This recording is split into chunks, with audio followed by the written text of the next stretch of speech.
Hello, everyone, and welcome to the latest episode of Sense of Survival, where we aim to take you from merely surviving with money to thriving with money. So, for today's topic, we are covering baby step number 6. So, if you've been following along, we've been doing back to the basics for the beginning of 2020. So if you haven't been following those videos, go ahead and scroll back on the feed. You can watch this one first. It will be out of order. But if you want to go back to the beginning of 2020 and catch up with our last few videos, we are walking you through Dave Ramsey's baby steps 1 through 7. So this is video number 6. So head on back, watch those other videos if you haven't seen them yet, and then you can catch up on this one. So for this video, we are talking about paying off your mortgage early. What? Yeah. That's kind of shocking even to hear, huh? I know. It's a crazy thought. A lot of people can't even think about the possibility of paying off their mortgage, like in full, like owing nothing on your home. That's a big step. Yeah, because you kind of always think in life, oh, you're always going to have a payment for that. Like you're always going to have a car payment, or that's just an investment, and you're always going to have a mortgage or a rent payment. But that's not necessarily the case. No, it doesn't have to be true. And so in this baby step, as we're following along through the baby steps, so far we've got your baby emergency fund saved up. We've gotten you out of debt in baby step number 2. We've got 3 to 6 months emergency fund saved. We've started saving for retirement, possibly saving for kids' college if that's a step that you need in your journey. And now we're talking about paying off the mortgage early. So this is a crazy step. This is one of the things that can really advance you in your financial journey. Because think about your rent or mortgage payment. We're talking about anywhere from $800 to $4,000 a month in mortgage payments or rent that is going right out the door. And can you imagine not having to make that payment anymore? Yeah. I mean, what would that do for your monthly budget? You don't have any debt, consumer debt, right? Student loan debt. Nope. You're investing in your retirement. Yep. You're investing in your kids' college, Yep. if necessary.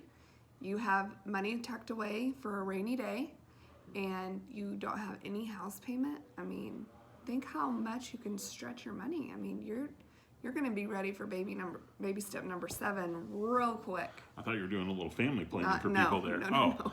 No extra babies if you don't need them.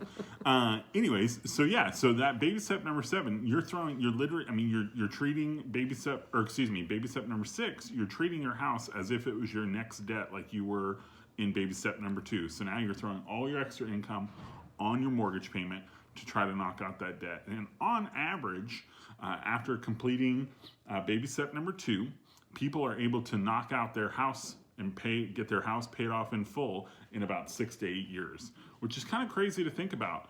And it can kind of feel like a long time, but when most mortgages are over 30 years long, if you can knock that out in about 8. Think of all the interest money you're saving. Amazing. It really is. It is amazing. And now, quick question, Anton. Sure. Why isn't your mortgage in baby step number 2? Well, your mortgage isn't in baby steps number 2 for a couple reasons. For one, usually it's obviously your largest debt, and it's huge. It's big. Most of the time, for most people, it's their largest. With student loans and stuff now that we're seeing, sometimes student loans can actually be bigger than your mortgage. But most of the time, your mortgage is going to be bigger. So that's reason number 1, we put it kind of toward the end. Secondly, it is an asset. It's one of the only times that you have debt on an appreciating asset. So most of the time, your house price is the value of your home, I should say, is going to rise over the years as you own it. Assuming it's being maintained properly, it's in a good neighborhood, that kind of thing. There are some factors that could drive down the cost of your home or the value of your home. But for the most part, most people's homes are going to go up in value and rise in value. So that's why we put it at the end, because it's the biggest, most daunting, but it's also not depreciating, right. Meaning the interest you're paying on it, yes, isn't great, but it's usually fairly low. And like I said, it's an appreciating asset. So that's why it's usually hung out toward the end. Now, second mortgages, if you do happen to have a second mortgage, depending on the size of that second mortgage, you can put that in baby step number 2, and that would make sense. Because second mortgages are usually what somebody takes out to cover a down payment of the home. And so that's usually much, much smaller and more manageable. So you can put that in baby step number 2. Okay. So we're talking about paying off the house, but I do want to touch on, because if you've watched these videos now, or if you're familiar with Dave Ramsey, he usually is very anti-debt, or we've talked to you about avoiding debt, getting on a budget so you can pay cash for things.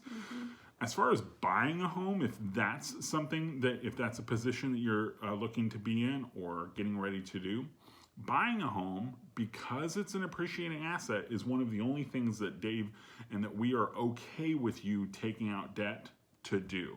Now, obviously, we would love if you had the 100% down plan. Be amazing. 100% down, meaning you pay for it in cash. Right. And that can be done. So don't roll your eyes and think we're crazy. That can be done. But if you can't, taking out debt on a mortgage is one of the few things that is allowable. Now, how do we want you to take that debt out on a home? Well, we for sure want you to have 20% down. Why is that? Because if you have less than 20% down, you have to have PMI, which you'll have to help me what those are. Primary mortgage insurance. There you go. Okay. And primary mortgage insurance is not insurance for you, the homeowner. It's for your It's lender. for the bank. Yeah. It's for the lender. Basically, they take out insurance that you have to pay for to ensure that you are going to pay your mortgage on your home. So they're taking insurance out on you that you pay for to make sure that you pay for your house. Yes. So Kinda let's crazy. have 20% down to cover that. Yes. Then also, you don't want your payment on a 15-year mortgage. Ooh. So you're not taking out a 30, you're taking out a 15, and you don't want it to be any more than 25% of your take-home pay. Yes. And we get this question a lot. Well, what if it's 26% with taxes and insurance and all that kind of stuff? It bumps up to 26.5%. Do I need to move? No, of course not. We just try to put that 25% in there as kind of a baseline for you to understand that it shouldn't be any more than 25% of your take-home pay. You don't want to get into a home and become house poor because you're having to scrape everything together just to make your house payment and you can't do anything else. Right. And the reason we have you pay it off on the 15-year or do the 15-year mortgage is because, A, you're paying it off a lot faster, so you wouldn't be in debt. If you never made an extra payment, the most you'd have that house mortgage for is 15 years. But 2, the reason we have you do that is because I forgot what I was going to say.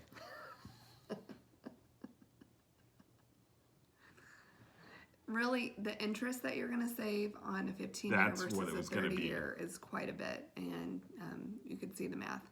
But also, so you're just saving a whole bunch of money in the long run. Right. But I do want to ask you a question that we get asked quite a bit is, if I have my 3 to 6 month emergency fund, can I use that as my down payment? We do not recommend that.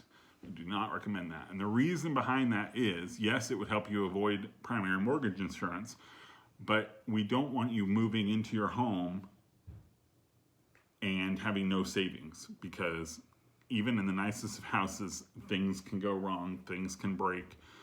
We've had couples that have just moved into a home and their air conditioner breaks in the dead of summer right after they moved in. Okay, it wasn't something that was going to be caught on the inspection or anything like that. It just went out. It was an older unit. It went out.